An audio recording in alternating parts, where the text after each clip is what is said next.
Terima kasih telah mengklik video ini. Di episode sebelumnya, kita sudah membahas kisah tentang tokoh Alkitab, yaitu Deborah. Dan di episode kali ini, kita akan membahas kisah tentang tokoh Alkitab lainnya yang menarik untuk kita bahas.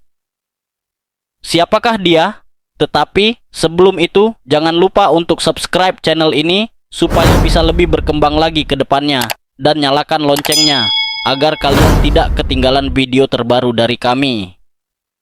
Tanpa berlama-lama, langsung saja kita masuk ke dalam kisahnya. Ini dia kisah tentang tokoh Alkitab yang berjudul Ruth, perempuan yang setia.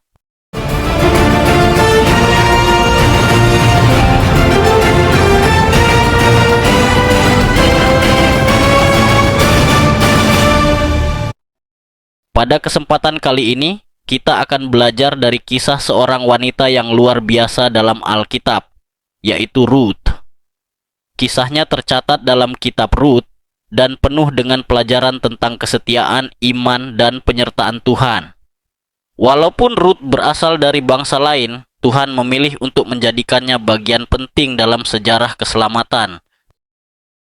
1. Latar belakang. Pada bagian ini, inti ceritanya adalah kondisi awal keluarga Naomi dan bagaimana kisah Ruth mulai terbentuk. Kisah Ruth terjadi di zaman para hakim, yaitu masa yang penuh dengan kekacauan dan penderitaan rohani bagi bangsa Israel. Tidak ada raja, sehingga setiap orang melakukan apa yang benar menurut pandangannya sendiri. Ditambah lagi, terjadi kelaparan di tanah Israel, khususnya di Bethlehem. Ironisnya, Bethlehem berarti rumah roti, tetapi saat itu tidak ada roti. Karena kelaparan, Elimelek, istrinya Naomi, dan kedua anak mereka, Mahlon dan Kilyon, pindah ke negeri Moab. Pilihan ini menggambarkan keputusan sulit, meninggalkan tanah janji untuk mencari penghidupan di negeri asing. Di Moab, Naomi mengalami penderitaan besar. Elimelek meninggal, kemudian kedua anaknya juga meninggal setelah menikah dengan perempuan Moab, Orpa dan Ruth. Naomi merasa hidupnya hancur, kehilangan suami dan anak-anaknya. Ia bahkan berkata kemudian, "Jangan sebut aku Naomi, yang berarti manis, tetapi sebutlah aku Mara, pahit, sebab Yang Maha Kuasa telah memperlakukan aku dengan sangat pahit." Saat mendengar bahwa Tuhan memberkati Israel dengan panen, Naomi memutuskan pulang ke Bethlehem.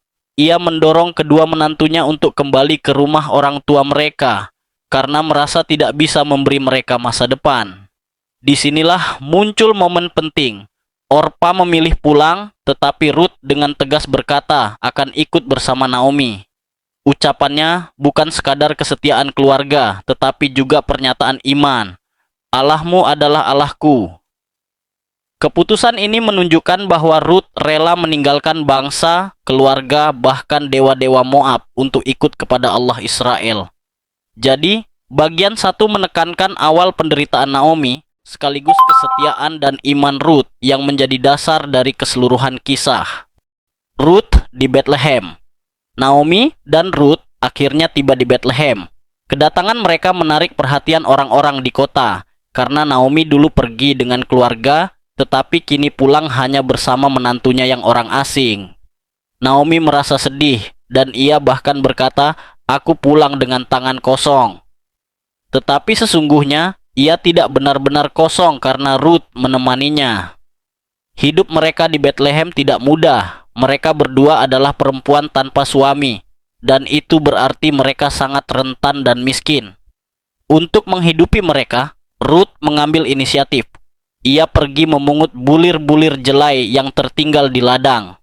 Ini sesuai dengan hukum Tuhan dalam Imamat 19 ayat 9 dan 10, bahwa petani harus meninggalkan sebagian hasil panen bagi orang miskin, janda, dan orang asing.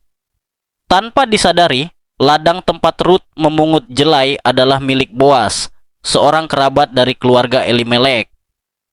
Boas adalah pria yang kaya, terhormat, dan takut akan Tuhan. Ia memperhatikan Ruth bukan hanya karena kerajinannya, tetapi juga karena ia mendengar cerita tentang kesetiaan Ruth kepada Naomi.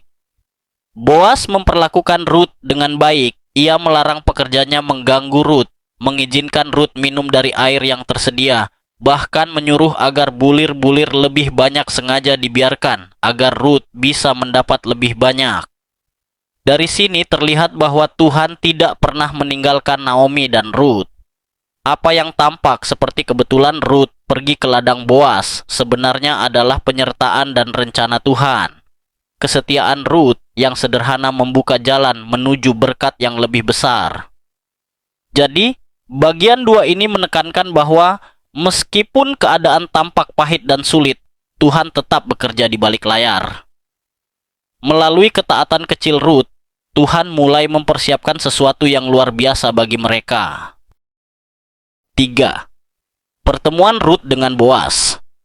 Naomi, yang lebih berpengalaman dan mengenal hukum Israel, menyadari bahwa Boas bukan orang sembarangan.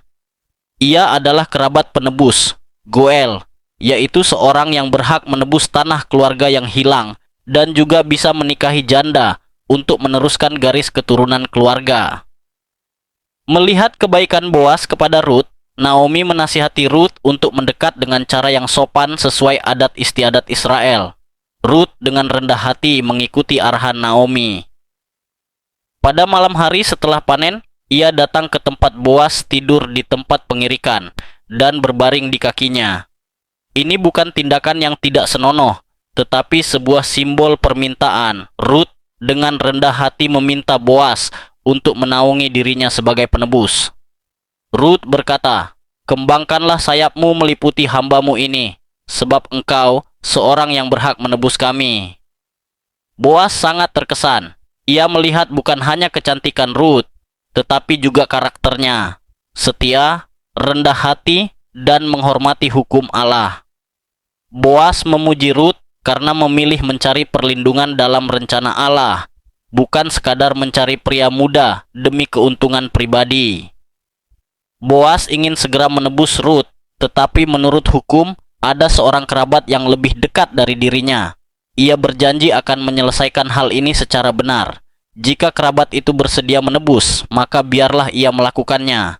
Tetapi jika tidak, Boas bertekad untuk menebus Rut. Jadi, bagian 3 ini menunjukkan kebaikan hati Boas, kerendahan hati Rut, dan bagaimana hukum penebusan menjadi gambaran akan rencana Allah yang lebih besar karena nanti Yesus Kristus datang sebagai penebus bagi semua manusia. Keempat, pernikahan Rut dengan Boas. Boas adalah orang yang benar dan taat hukum.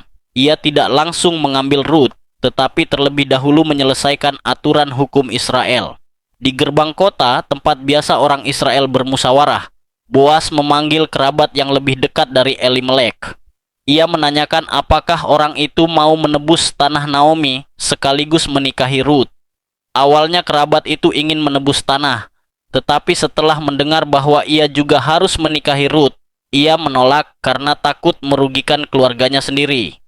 Dengan demikian, Boas sah menjadi penebus keluarga Elimelek. Setelah semua sah, Boas mengambil Rut sebagai istrinya. Ini bukan hanya sebuah pernikahan biasa, tetapi juga pemulihan martabat Naomi dan keluarganya. Pernikahan ini juga menjadi bukti bahwa kasih Tuhan tidak mengenal batas bangsa, karena Rut, seorang Moab, diterima masuk dalam umat Allah. Tuhan memberkati pernikahan mereka dengan seorang anak laki-laki bernama Obed. Obed menjadi ayah dari Isai, dan Isai adalah ayah dari Raja Daud. Itu berarti Rut, seorang perempuan asing yang sederhana, menjadi bagian dalam garis keturunan Mesias, Yesus Kristus. Pernikahan Rut dan Boas bukan hanya kisah cinta, tetapi gambaran besar tentang kasih penebusan. Boas yang menebus Rut melambangkan Kristus yang menebus umat manusia. Rut yang rendah hati dan percaya melambangkan kita yang menerima anugerah Allah. Jadi, bagian 4 ini menekankan bahwa Tuhan mampu memulihkan kehidupan yang pahit menjadi indah, bahkan menjadikan sesuatu yang tampaknya kecil sebagai bagian dari rencana besar keselamatan. Kisah Rut mengajarkan kita, 1. Kesetiaan membawa berkat. Rut setia kepada Naomi dan Tuhan memberkati hidupnya. 2. Iman membuka jalan baru. Rut percaya kepada Allah Israel meskipun ia orang asing. 3. Tuhan berdaulat atas hidup kita. Dari penderitaan Naomi, Tuhan merangkai rencana keselamatan yang luar biasa. Sahabat, mungkin kita juga pernah merasa hidup pahit seperti Naomi, atau harus mengambil keputusan besar seperti Rut. Tetapi bila kita tetap setia dan percaya, Tuhan mampu mengubah keadaan menjadi indah pada waktunya. Begitulah kisah tentang tokoh Rut. Bagaimana menurut kalian tentang kisah ini? Beri pendapat kalian tentang kisah ini di komentar. Dan jangan lupa untuk subscribe channel ini supaya bisa lebih berkembang lagi ke depannya. Dan nyalakan loncengnya agar kalian tidak ketinggalan video terbaru dari kami. Terima kasih telah menonton sampai habis. Sampai jumpa di episode selanjutnya.